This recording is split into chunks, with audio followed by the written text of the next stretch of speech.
Ever felt trapped? Like you're stuck between a rock and a hard place with no way out?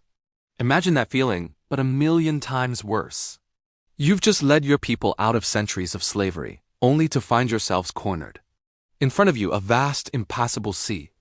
Behind you, the dust cloud of the most powerful army on earth, thundering closer with every second, chariots and swords glinting in the sun, hungry for revenge. This was the impossible situation Moses and the Israelites faced. Their newfound freedom felt like a cruel joke, a short-lived dream about to end in a nightmare. The people were terrified, crying out in despair, their hope draining away like sand through their fingers. They turned on Moses, shouting, "Was it because there were no graves in Egypt that you brought us to the desert to die?" It's a moment of pure human desperation. You can almost feel the panic, the salty air thick with fear. But Moses, their leader, stood firm. Instead of panicking, he turned to his faith and delivered one of the most powerful lines ever spoken. Do not be afraid. Stand firm, and you will see the deliverance the Lord will bring you today. He then raised his staff over the water as instructed. What happened next is one of the most breathtaking events ever told. A mighty east wind began to blow, howling through the night. The waters of the Red Sea didn't just recede.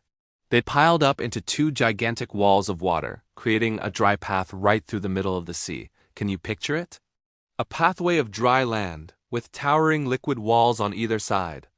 The Israelites walked through on solid ground, an entire nation marching between walls of water, lit by a pillar of fire that guided them and held the Egyptians back. Once the last Israelite was safely across, the Egyptian army charged into the sea path in pursuit. But as morning dawned, Moses stretched out his hand again. The walls of water collapsed. The sea returned to its full force, swallowing the entire army, their chariots, and their horses. On the other side, the Israelites watched, safe and free, witnessing a miracle that would be told for thousands of years. It's a story that reminds us that even when we feel completely trapped, when the odds are stacked impossibly against us, there can still be a way forward, often in the most unexpected way imaginable. Thanks for watching. If you found this story as incredible as I do, hit that like button and subscribe for more amazing stories from history. See you next time.